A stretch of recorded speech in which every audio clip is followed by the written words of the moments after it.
Journey Beyond Sodor, a little golden book.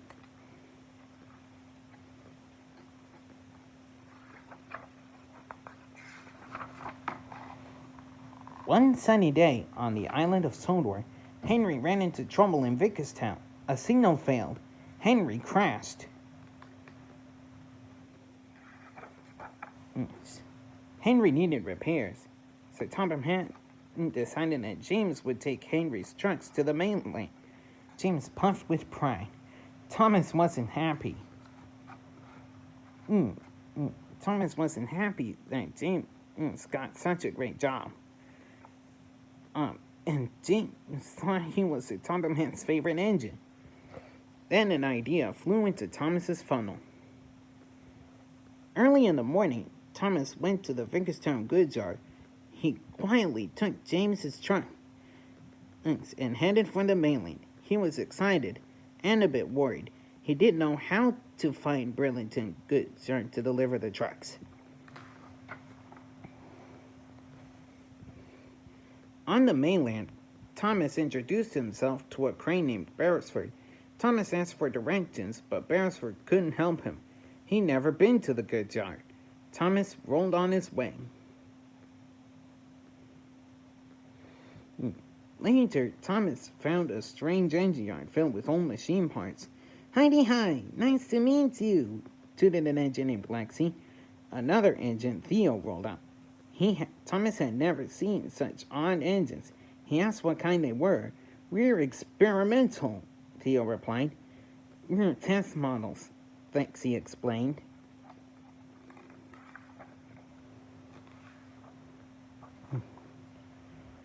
Lexi and Theo had a friend called Merlin, but Thomas didn't see him.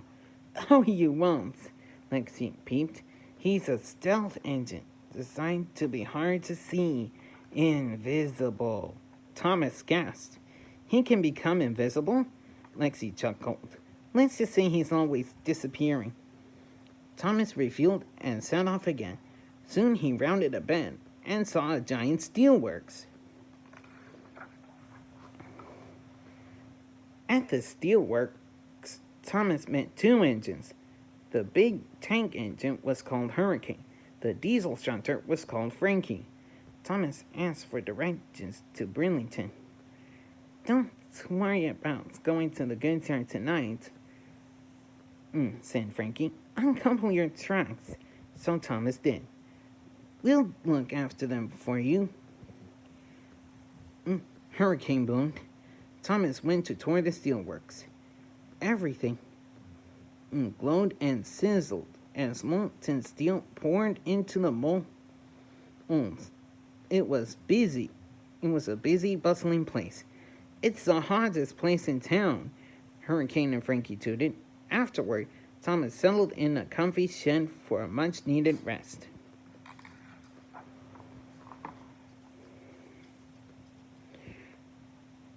Long before dawn the next day, Frankie and Hurricane woke Thomas. They'd already delivered his trucks to Burlington.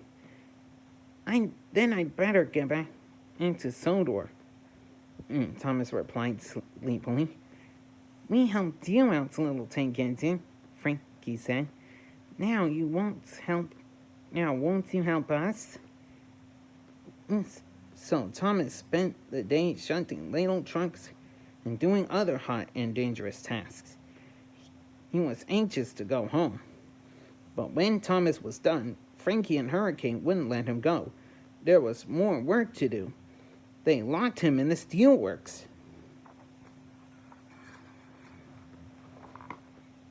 Meanwhile, back on Sodor, the engines wondered where was Thomas, and James was tired of doing his friends' jobs.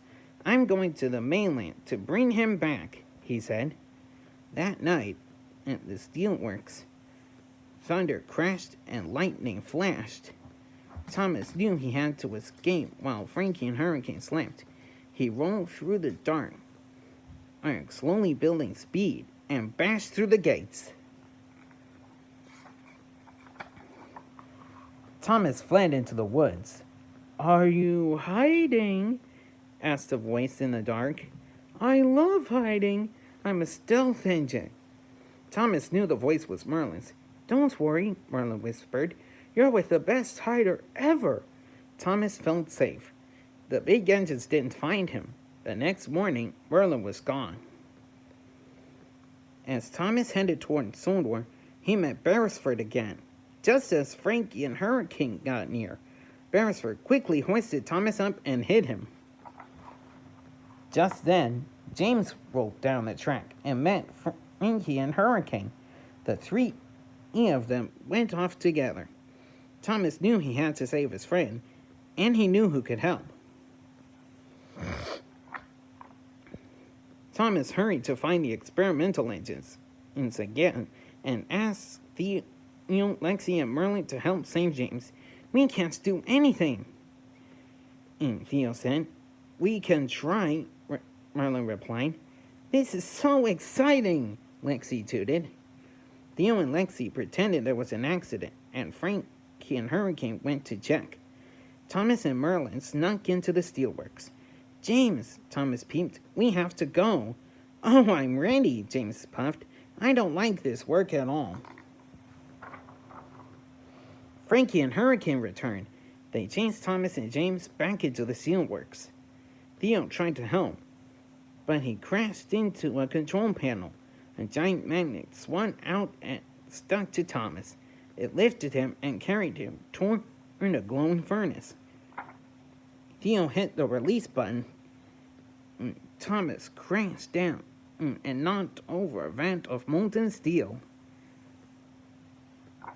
A fiery puddle sprang in toward him, but Hurricane shoved him out of the way. Thomas was safe, but Hurricane's wheels had touched the boiling hot puddle. "Help!" he screamed. "My front wheels are melting!" Merlin pulled Hurricane to safety, but his front wheels needed major repair. Without Hurricane, Frankie was lost. I can't do it all by myself," she said. "Nobody wants to work here." But Thomas knew some engines that might. The experimental engines say they'd work at the steelworks. They'd be happy to be helpful and useful. Back on Sodor, Thomas apologized for taking James's trucks. "I know I'm not Sir Topham's favorite engine," James peeped.